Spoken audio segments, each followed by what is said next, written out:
Merhaba sevgili seyirciler. Binbir İcat programımızla yeniden karşınızdayız. Bugünkü programımızda tıp tarihini, İslam medeniyetinde tıp tarihi ve bilhassa hastaneleri konuşacağız. Hepinizin bileceği gibi İslam medeniyetinde Müslüman bilim adamları tıp alanında çok önemli eserler yazmışlar ve pratikte de bunları uygulamışlar. Tıp tarihi deyince İslam dünyasında ilk etapta belki aklımıza gelen isimlerin başında İbn Sina, Razi, İbn Heysem gibi Müslüman bilim adamları aklımıza geliyor. Programımızın ekseninde yer alan Binbir İcat kitabı ve projesini söylemiştik önceki bölümlerimizde. Ve ben burada hemen misafirimiz Doçent Doktor Salim Aydüz Bey'e dönerek tıp tarihinde Müslüman bilim adamlarının katkıları nelerdir? Kısaca bir özet yapmanızı rica edeceğim. Peki, teşekkür ediyorum. Bugünkü konumuzun, hastaneler konusunun posterinde de biliyor muydunuz sorusu şu şekilde. Bugün hastanelerde kullanılan pek çok cerrahi aletin çok önceki yıllarda Müslüman cerrahlar tarafından icat edildiğini ve çok az değişikliklerle halen kullanılmakta olduğunu biliyor muydunuz şeklinde soruyor ki bu atıf meşhur cerrah El-Zehravi'ye ait. Zehravi pek çok cerrahi aleti icat etmiş veya eski dönemlerde bilinen aletleri geliştirmiş ve onları çalışmalarında kullanmıştır ve kitabında tasrifte bu aletlerin çizimlerini vermiş, resimlerini vermiş ve nasıl kullanılacaklarını göstermiştir. Keza 15. yüzyılda Amasya'da yaşayan meşhur hekimimiz Şerefettin Sabuncuoğlu da bu aletleri almış, bir kısmını geliştirmiş ve bir kısım kendi icat ettiği aletleri de Cerrahetül Haniye isimli kitabına koymuş ve neşretmiştir. Dolayısıyla bugünkü tıbbımız Müslüman cerrahlara, Müslüman tabiplere çok şey borçludur. O aletlerin özellikle geliştirilmesi konusunda. Tıp tarihinde, hastane tarihinde Müslümanların çok ciddi başarıları var. Astronomiyle birlikte tıp tarihinde Müslümanların zirveleri zorladığını söylemek mümkün. Tıbb-ı Nebevi adı altında Hazreti Peygamber'in tıp konusunda verdiği tavsiyeler Müslüman tabipleri ciddi manada teşvik edici bir rol oynamış ve doktorluğa, tabipliğe ve insanların iyileştirilmesi konusuna çok ciddi önem verilmiştir. Yani şunu söyleyebiliriz o zaman, değil mi? Yani geçen bölümlerde tartıştığımız İslam medeniyetinin hijyene ve temizliğe verdiği önem ve hatta İslam medeniyetinin koruyucu hekimlik anlamındaki pratikleri daha sonra Müslüman bilim adamları tarafından bir temel olarak alınıp bunların üzerine yeni hususlar inşa edildiğini ve tıp tarihinde ciddi katkılar sağlandığını söyleyebiliriz herhalde. Yani diğer ilimlerde olduğu gibi Müslüman bilim adamları eski tıbbı öğreniyorlar. Hipokrat'tan, Galen'den gelen tıbbı öğreniyorlar ve onun üzerine ciddi manada yeni bilgiler ekliyorlar ve tıbbın gelişmesinde çok ciddi rol oynuyorlar ki bunların başında sizin de ismini zikrettiğiniz İbn Sina'nın yazdığı eser 19. yüzyılın başlarına kadar Avrupa'da üniversitelerde eğitim kitabı olarak okutuluyor ve kullanılıyor. Bugün bile hala o kitaptan öğrenilecek çok şeyin olduğunu doktorlarımız söylüyorlar. Tabi sadece İbn Sina değil, İbn Sina'nın El Kanun değil, Razi'nin kitapları, İbn Heysem'in ve İtaki'nin, Şemseddin İtaki'nin, İbn Nefis'in, Şirvani'nin, Zehravi'nin eserlerinin de tıp tarihinin gelişmesinde, tıbbın gelişmesinde çok önemli rollerin olduğunu söyleyebiliriz. Bu kişiler yanında dikkat çekilmesi gereken bir husus da İslam hastaneleridir. Çok erken dönemlerden itibaren bir kısmı Türkler tarafından kurulan Kayraviyun, Kahire'deki hala kullanılmakta olan hastane, İbn Tulun Hastanesi ve benzeri hastaneler Müslümanlar tarafından kurulmuş ve buralarda çok sayıda doktor yetiştirilmiştir. Tıp eğitimine ciddi önem veriliyor ki 1550'li yıllarda kurulan Süleymaniye Medresesi'nin bir köşesi sırf tıp eğitimine tahsis edilmiş ve burada uzun yıllar uzman tabipler yetiştirmiş. Tıp medresesi veya medrese-i tıbbiye adını verdiğimiz bu kurumda. Bunun haricinde Darüşşifalar, Maristanlar, Darül Elhanlar ve pek çok değişik isimle kurulan hastane tarzı kurumlarla hastaların din ile inancına bakılmadan ücretsiz bir şekilde iyileştirilmesi, tedavi edilmesi ve nekahat dönemini geçirmesine izin verilmiş ve burada hastalara çok iyi bakım sağlanmış. Sadece normal hastalar değil, mecnun dediğimiz delilere de özel hastaneler tahsis edilmiş ki aynı dönemde Avrupa'da delilere çok kötü bir şekilde muamele yapıldığını biliyoruz. Evet. Fakat İslam medeniyetinde onları iyileştirmek için her türlü imkanlar seferber edilmiş ki bunlardan en meşhuru müzikle tedavidir. Bunların tedavi edilmesine çok ciddi bir etkili yol olan müzik tedavisi, telkin tedavisi, şok tedavisi gibi pek çok değişik tedaviler uygulanmış ve onların da topluma kazandırılmasına sağlanmıştır. Yine o dönemlerin çok önemli bir problemi cüzzam hastalığının içinde cüzzamhaneler açılmış ve burada bu insanları toplumdan soyutlamak yerine onlara özel yerler, mekanlar tahsis edilmiş, aileleriyle beraber yaşamalarına imkan sağlanmış, okulları, camileri vesaire yapılaraktan onlara da bu toplumun içerisinde birer fert olduğu gösterilmiş ki o dönemin yine en büyük felaketlerinden bir tanesi veba hastalığı İslam dünyasında çok az görülmüş. Çünkü veba temizliğe dikkat edilmemesinden kaynaklanan bir hastalıktır. Avrupa'nın neredeyse yarısının öldüğü dönemlerde bu hastalıkların İslam dünyasında çok az ve sınırlı bir şekilde olduğunu görüyoruz ki bu da Müslümanların hijyene nasıl önem verdiğini gösterir. Dolayısıyla İslam dünyasında tıp konusu çok dikkatli bir şekilde ele alınmış. Hastaneler ve hıfzı sıhha uygulamaları dolayısıyla İslam toplumunun, Müslüman insanının sağlıklı bir hayat sürmesine imkan sağlayacak şekilde sistem düzenlenmiştir. Evet. Aslında İslam medeniyetinde bu tıp alanında yapılan eserler de az değil. Hastaneler, darüşşifalar. Bunlar sadece İslam coğrafyasında değil, yani Türkiye'de de hala ayakta olan bu tür eserler mevcut. Edirne'deki Beyazıt'ın yaptığı darüşşifa belki müzik ile tedavinin yapıldığı ender yerlerden bir tanesi. Evet. O da önemli aslında. Seyircilerimizden, izleyicilerimizden imkanı olup da görmek isteyenler olabilir. Edirne Darüşşifası ile birlikte aslında daha öncesi de mesela Yıldırım Beyazıt'tan itibaren ilk Darüşşifa Bursa'da kuruluyor. Yani kuruluşun ilk asrında Darüşşifalar, hastaneler kurulmaya başlanıyor. Edirne'de bunun sayısı artıyor. İstanbul'da daha da artıyor ve bunun haricinde tüm şehirlerde Darüşşifalar ve benzeri kurumlar kuruluyor. Bu hususta en çok dikkati çeken konu da bunları kuranlar arasında hanımların olması. Yani evet, hanımların özellikle Darüşşifa kurulması konusunda ön ayak olmaları dikkat çekici bir husustur. Yani sadece eğitim alanında değil, üniversite kuran kadınlara ilaveten şimdi de tıp tarihinde, tıp alanında öncü rol oynayan kadınlar. Evet. Yani Müslüman Florence Nightingale'lerden bahsediyoruz aslında. Çok var aslında. Niye bugün bizler Florence Nightingale ismini biliyoruz? İşte Kırım Harbi'nde yapılan evet, katkılar vesaire.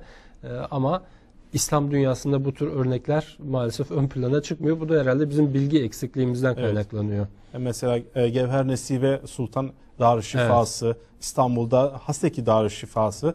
Mesela evet, pek çok kimse Haseki'nin ne olduğunu bilmez. Doğru. Bir hanım sultan olduğunu bilmez. Sadece Darüşşifalar değil, hamamların da mesela hanım sultanlar tarafından Valide yapıldığı Sultan, inşa, Vakıf Guraba. Valide Sultan, Vakıf Guraba bu tür kurumların hanımlar tarafından yapıldığını maalesef bilmiyoruz. Bunlarla ilgili bilgiler hem kitabımızda hem de çalışmalarımızda bulunmaktadır. Evet. Sevgili seyirciler, her programımızda uzman görüşlere de başvuruyoruz bildiğiniz gibi. Tıp tarihi alanında da Profesör Doktor Nil Sarı hanımefendi ile Salim Aydüz hocamızın yapmış olduğu bir röportajımız var. Şimdi onu izliyoruz. Sevgili seyirciler, bugün 1001 Inventions yani 1001 İcatlar isimli kitabımızın tıp tarihiyle ilgili bölümünü konuşacağız. Tıp tarihi ile ilgili bölümümüzün misafiri Profesör Doktor Nil Sarı Hanım.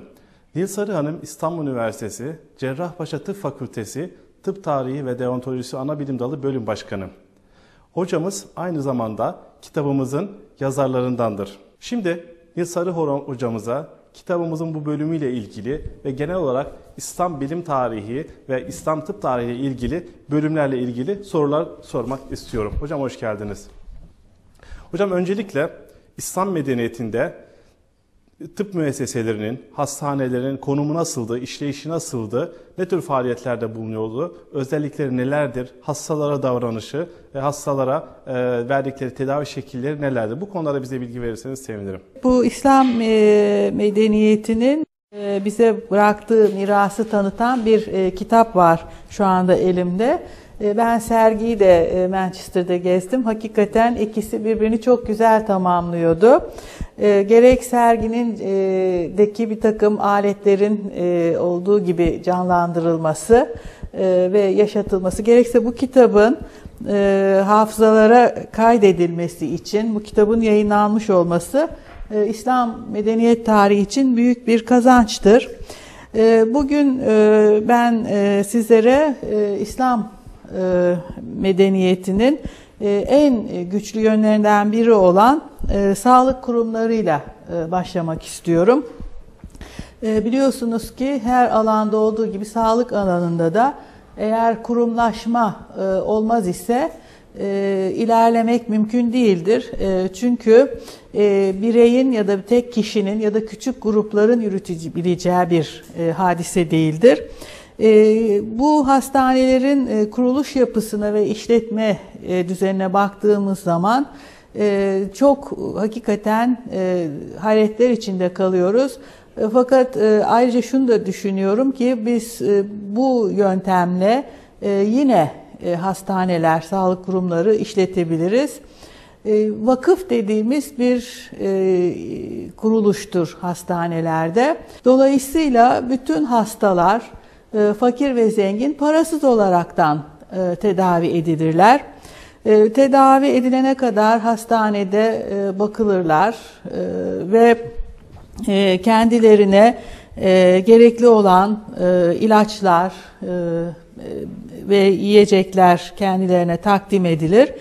Hatta fakir olanlara nekaat döneminde kendisini desteklemek üzere yol parasını ve bir miktar ücreti de cebine koymaları da çok insanca yaklaşımın bir örneğidir.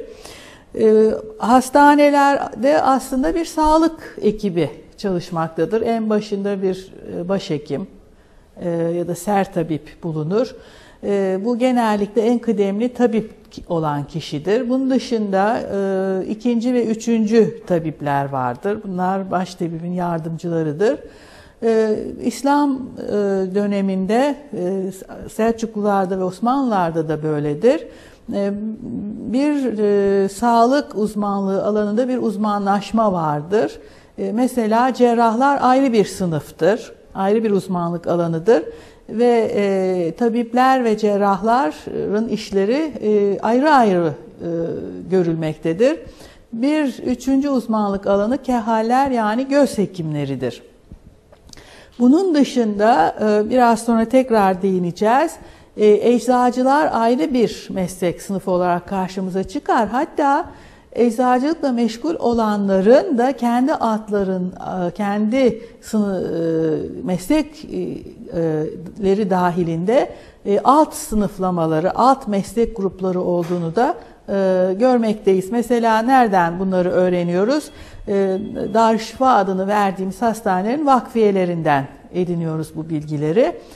Ahşap denilen eczacının yanı sıra mesela tabbah adı verdiğimiz ilaç yapımında kullanılan maddeleri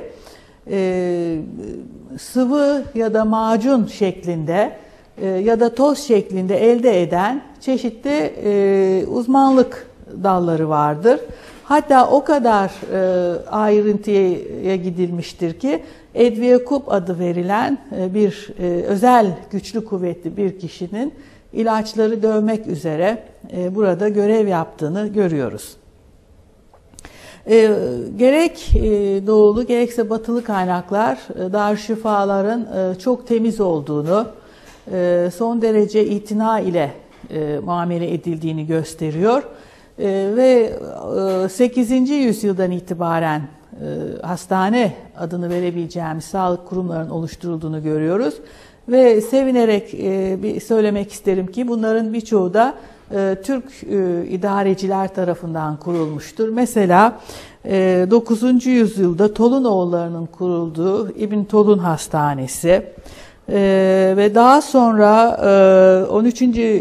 asırda Memlüklü Türklerinin kurduğu Kalavun Hastanesi, ki bu kitapta çok güzel bir de fotoğrafını göreceksiniz. Kalavun bugün halen ayaktadır ve halen kullanılmaktadır. Çok güzel işleyen hastanelerde. Tabii Anadolu'da da çok güzel örnekleri var. Mesela Kayseri Darüşşifası çifte medreselidir. Biliyoruz ki gene bu hastanelerde tabipler hasta başında eğitilmektedir. Bu çok önemlidir. Çünkü ezbere dayanmayan, hastadan uzak tedavilerin o dönemlerde Doğu'da ve Batı'da uygulanırken klinik hekimliğe İslam medeniyetinde çok önem verilmesi, hakikaten üzerinde ısrarla durulması gerekir.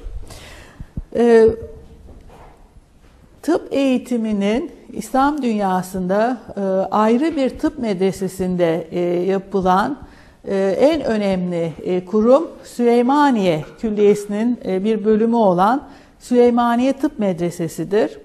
Bugün halen ayaktadır. Vakfiyesi de fevkalade ilgi çekicidir.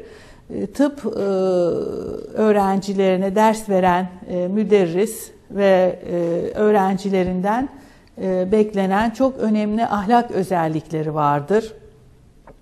Mesela noktacı adı verilen bir şahıs hem müderrisi, yani hem öğreten kişiyi hem de öğrenen kişileri, danişmentleri sürekli izlemekte, takip etmekte. Görevini aksatan, işine gelmeyenlerin hatta günlük ücretinin kesilerek cezalandırılması söz konusudur. Yani hiçbir şekilde bir başıboşluk söz konusu değildir. Çok ciddi bir eğitimden geçirilirler. Hastanelerde tayin edileceklerde daha hastaneye henüz alınmadan önce onlardan bir takım ahlaki vasıflar beklenir ki bu da dünyada hiç görülmemiş bir uygulamadır. Ahlakı kötü olan, çirkin davranışları olan, merhametli olmayan, bilgisiz, cahil ya da beceriksiz olanların hastanelere alınmamasıyla ilgili bir takım kurallar vakfiyelerde yer alır. Bu da hakikaten İslam medeniyetinin bir parçası olarak günümüzde çok dikkati çekmektedir. Hatta hemşireliğin olduğunu da biliyoruz. Onlara kayyum adı verilmektedir. Kayyumların sürekli hastayı gözeten, onun yanından hiç ayrılmayan, her türlü işini gören, yani yalnız ilaçlarını vermekle kalmayıp onu yediren, ona bakan, temizleyen kişiler olarak dikkatimizi çekmektedir. Teşekkür ediyorum hocam. İkinci bir soru olarak cerrahi alanında Müslüman bilim adamlarının çok önemli ve kayda değer katkıları ve yeni geliştirdiği aletler var.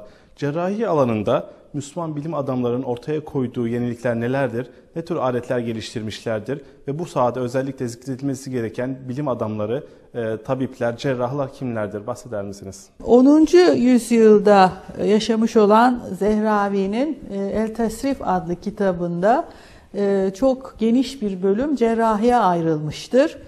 İlk defa olarak tarihte ameliyatlarda kullanılan cerrahi aletlerin çizimlerini buluyoruz.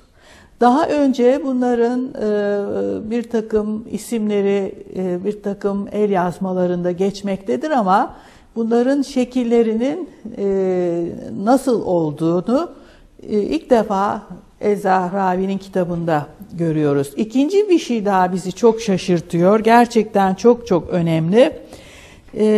Eskilerin şak dedikleri, bugün insüzyon dediğimiz ameliyat yöntemlerine ait çizimler yer almaktadır.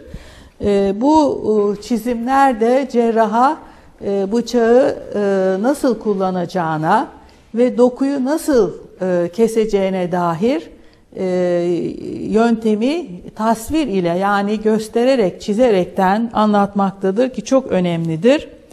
Daha sonra 15. yüzyılda Amasya'nın başhekimliğini yapan Şerefettin Sabuncuoğlu Zehravi'nin Cerrahi kitabından yararlanmış.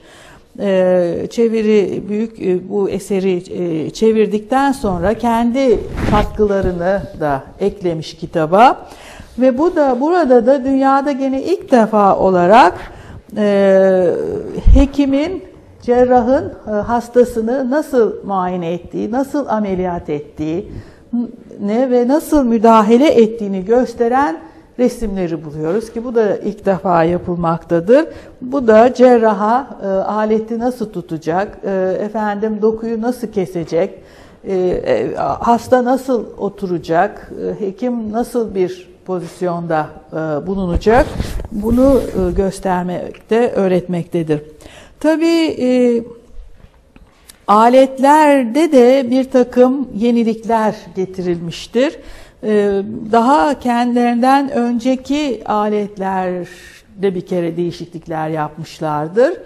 Bu değişikliklerin birkaç amacı vardır. Mesela bunlardan bir tanesi olabildiğince ameliyat edilen kişinin korunmasına yöneliktir.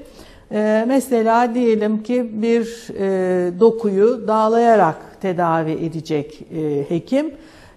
Fakat o dokuyu dağlayarak tedavi ederken dağlama aletinin etraftaki dokulara da zarar vermesi söz konusu olduğundan bir boru içinden geçirerekten dağlamayı yapıp etraf dokuyu korumaktadır. Mesela bu bir icattır. Bunun dışında gene korumaya yönelik mesela bir takım dokuların ayrılması için, ameliyat sırasında çekilip ayrılması için çeşitli çengeller kullanılmaktadır ki bu çengellerin gene dokuya zarar vermemesi için zeytin şekline benzeyen ufak bir yuvarlakla sonlandırılması dokunun zarar görmesini önlemek amacıyla yapılmıştır. Bunlar hep yenidir. Aslında pek çok yenilik vardır. Size ancak burada birkaç örnek verebileceğiz. Ayrıca bir takım ameliyatlarda daha iyi sonuç alabilmek için de geliştirmeler yapılmıştır. Mesela makas ilk defa kullanılmıştır. Daha önce makasın ameliyat amacıyla cerrahlar tarafından kullanıldığına dair kayıt yok. Bu makaslarda da gelişmeler olmuştur. Mesela Sabuncuoğlu sünnette kullanılan bıçağının kıvrımlarını değiştirerekten sünnet derisinin mümkün olduğu kadar dokuya keserken zarar gelmemesi için değiştirilmiştir. Mesela gene ilk defa idrar yolunda ve mesanede olan taşı kıran bir alet geliştirilmiştir. Eskiden bu taşı ufalayıp almak fikri bulunmuyordu. Mesela gene bademcik ameliyatında hem kesilen dokunun kolay kesilmesi için hem de kesilen dokunun dışarı çıkarılabilmesi için aynı aletle iki yönlü bir alet geliştirilmiştir. Bu aletlerde hastanın psikolojisi dahi düşünülmüştür. Mesela öyle bir bıçak geliştirilmiştir ki kesmek üzere dokuyu. Hasta eğer çok sinirli ya da çok heyecanlı ise o bıçağı görmesin diye gizli bir bıçak yapılmıştır. Yanına yaklaştığı zaman mesela apseyi açmak için diyelim kesecek, açtığı zaman onu hemen çıkarıp kesebilmektedir. Son derece hastanın dikkatle korunmasına yönelik bir takım aletler geliştirilmiştir ki bu çok önemlidir. Çünkü cerrahi demek aslında en baştan bir zarar vermek demektir. Yani bu zararı en aza indirmeyi düşünmek çok insanca bir duygudur. Zaten gerek Zehravi'de gerekse Sabuncuoğlu'nda cerrahlara vasiyetler vardır, ahlaki vasiyetler. Bunlar da hep vurgulanan şudur: bir cerrah hastasına esirgeyerek yaklaşmalıdır. Dolayısıyla aslında cerrahi hiçbir zaman ilaçla tedavi edilen bir hastaya uygulanmayacaktır. Muhakkak bir son çare olarak ulaşılır. Hocam, bildiğiniz gibi önemli bir problem var tıp tarihinde. Kan dolaşımının ilk defa kim tarafından ortaya konulduğu. Bu hususa ilgili kitabımızda çok güzel bir bölüm var. Bu bölüme göre tıp tarihinde kan dolaşımıyla ilgili ilk bilgiler Müslüman tabip İbn Nefis tarafından ortaya konulmuştur. Bununla ilgili acaba neler söyleyeceksiniz? Kan dolaşımı ile ilgili ve İbn Nefis ile ilgili son derece güzel bir bahis olduğunu görüyorum. Bütün ayrıntılarıyla anlatılmış gerçekten. Eski tıpta, bakın burada da ben size göstereyim, bu eski ve yeni dolaşımla ilgili resimler de yayınlanmış. Hakikaten kitabı okuyan bu gelişmenin nasıl olduğunu pek güzel anlayabiliyor. Eski bilgilere göre kalbin ortasında bir duvar ve bu duvarın ortasında da delikler olduğu, gözle görülmeyen küçük deliklerden kanın bir tarafından kalbin öteki tarafına geçtiğine inanılırdı. Böyle olduğu varsayılırdı. Tabii kanın dolaşma fikri bir kere çok önemlidir ki bunu ilk defa biz İbn Nefis'in ortaya koyduğunu görüyoruz 13. yüzyılın başında. Çünkü eskiden kanın sürekli yapıldığını, sürekli üretildiğini, yok edilip üretildiğine inanılırdı. Dolaşma fikri yoktu. İbn Nefis kanın akciğerlerden dolaştığını ve oradan hava alındığını, kanla havanın karıştığını bize öğretmiştir. Bu çok önemli bir hadisedir çünkü daha önceleri akciğerlerin bir körük gibi işte kanı soğuttuğu varsayılırdı.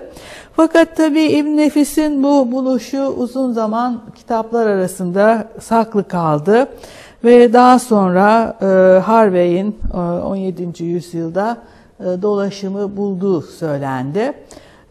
Fakat bu küçük dolaşım adını verdiğimiz akciğer dolaşımının bir din adamı olan aslında Servetus'un kitabında da yer aldığı daha sonra anlaşıldı. Ve daha sonra yine çok sonraları 20. yüzyılın başında da anlaşıldı ki aslında Servetus da İbn Nefis'ten yapılan bir çeviriden bunu öğrenmiş ve nakletmişti. Dolayısıyla hakikaten çok uzun yüzyıllar sonra İbn Nefis'e hakkı verilmiş oluyor. Şunu belirtmek isterim, Avrupa Rönesansı tamamen İslam dünyasının kaleme almış olduğu bilim kitaplarını Latince'ye ve hatta ondan sonra da her milletin kendi ana diline çevirmesiyle yapmıştır. Başka türlü Rönesans olamazdı. Çünkü Orta Çağ'da biliyoruz ki bilgi üretilmiyordu, yeni bilgiler elde edilmiyordu. Sadece bir takım kopyalar yapılıyordu. Ve nitekim Avrupa'nın üniversitelerinde Salerno, Montpellier, Bologna, daha sonra Oxford, bütün bu okullarda uzun zaman İslam bilim adamlarının kitapları okutuldu ve ne zaman ki bunlar işte tercüme yoluyla Avrupalı düşünürlere, yazarlara ulaştı, onlar Rönesans'ını bu edindikleri bilgilere yenilerini katarak yapabildiler. Hocam İslam tıp tarihinde çok çeşitli tedavi yöntemleri ve usulleri uygulanmaktaydı. Bunlarla ilgili acaba ne tür tıp tarihinde, İslam tıp tarihinde tedavi yöntemleri uygulanmıştır? Bu konuda bize kitabımıza da bölümlere atıfta bulunarak bilgiler verebilir misiniz? İslam medeniyetinde tedavi yöntemlerine geçmeden önce bir yaklaşımlarını, bir değer yargılarını özellikle vurgulamak istiyorum.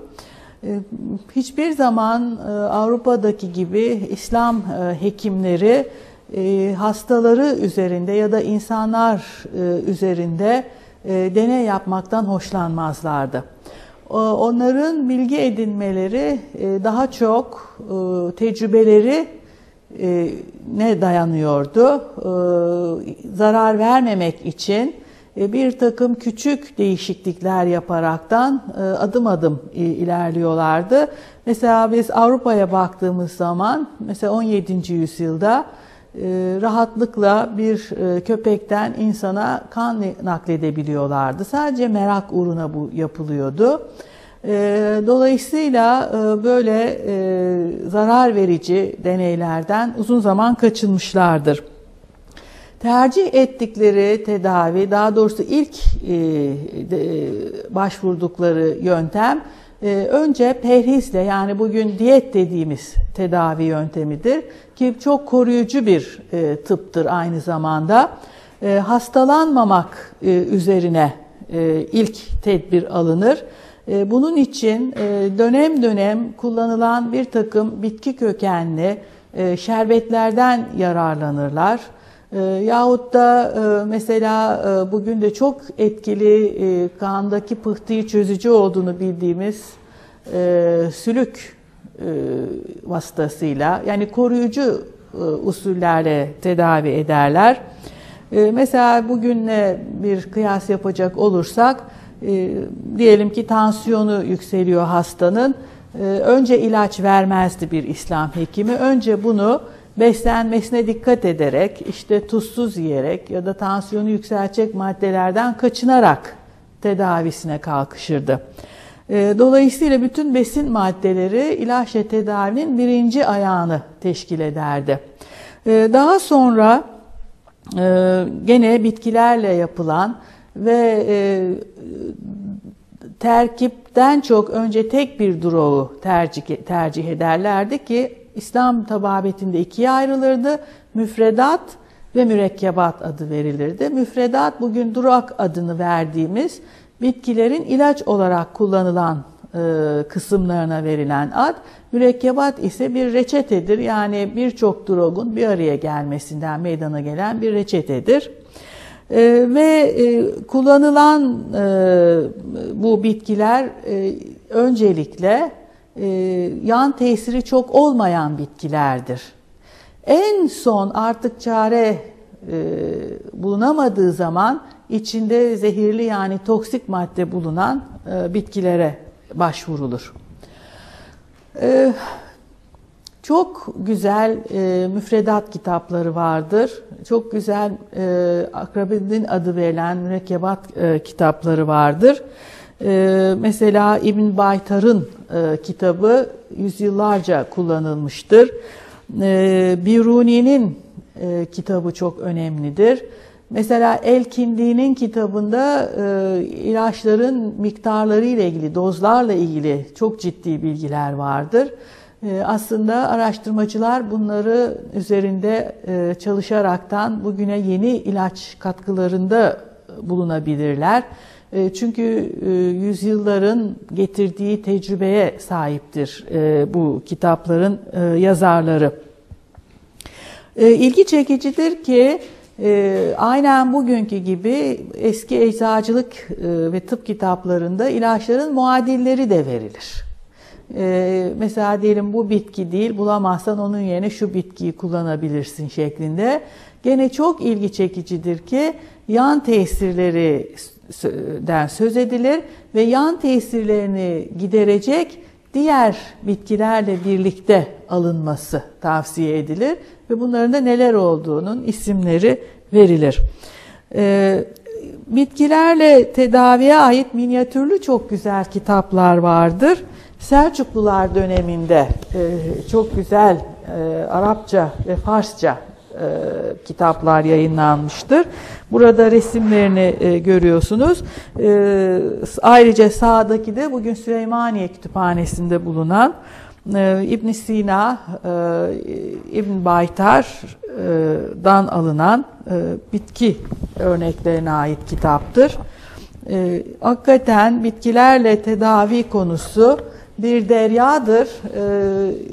İnanın ki çok az incelenmiştir. Ümit ederim ki gençler ilgi duyar ve bu alanda önemli araştırmalara kapı açarlar diye ümit ediyorum. Eczacılık bir meslek olaraktan en önce İslam dünyasında meydana gelmiştir. Ve hatta çok özel ilaç kapları yapılmıştır. Bu ilaç kapları tabii önemlidir. İlacın muhafazası açısından çok önemlidir. İlaçların nasıl muhafaza edileceğine dair önemli bilgiler verirler. Hatta bu bitkilerin ne zaman toplanacak, nasıl saklanacak, bütün bunlar üzerinde çok ciddi bir bilgi birikimi vardır İslam medeniyetinde. Bu ilaçların nasıl kullanılacağı üzerine de çok ciddi bilgilere sahibiz. Sabah alınır, akşam alınır şeklinde verilmektedir. Evet, çok ilgi çekici bir tedavi şekli de aşı yöntemidir ki bütün dünyaya da Osmanlı'dan yayılmıştır. Aslında bu keşiften çok önce biliniyordu bu. Yani aşı yönteminin farkına varılmasından yüzyıllarca, belki de binlerce yıl önce uygulanıyordu. Burada resmini gördüğünüz Lady Montagu, İngiliz sefirinin eşidir. Kendisi şahit olmuştur bu uygulamaya. Ve İngiltere'ye bu usulü hem mektupla bildirmiştir hem de kendi doktoru olan Timony İngiltere'ye gittiğinde bir makale yayınlamıştır. Şimdi bu tedavi yöntemi biz bugün Jenner tarafından keşfedildi diye tabii okuyoruz. Evet, Jenner bir çiçek aşısı geliştirmiştir ama bu yayınları takip etmiştir. Bu yayınları görmüştür ve kendisi dolayısıyla inek çiçeğine yakalanan İngiliz çiftçilerinin çiçek hastalığına yakalanmadığını, ellerinde bunun karşılığında püstüller oluştuğunu tespit etmiştir. Ve bu bağlantıyı ancak bu şekilde kurmuştur ve bu işin bulucusu olmuştur. Ne yazık ki bunun içinde yaşayan, aşının içinde yaşayan bizim kendi bilim adamlarımız bunu denememiştir. Deneseydiler hakikaten bulucusu diye tanınabileceklerdi. Sevgili seyirciler, Profesör Doktor Nil Sarı ile yapmış olduğumuz bu röportaja kısa bir reklam arasından sonra devam edeceğiz.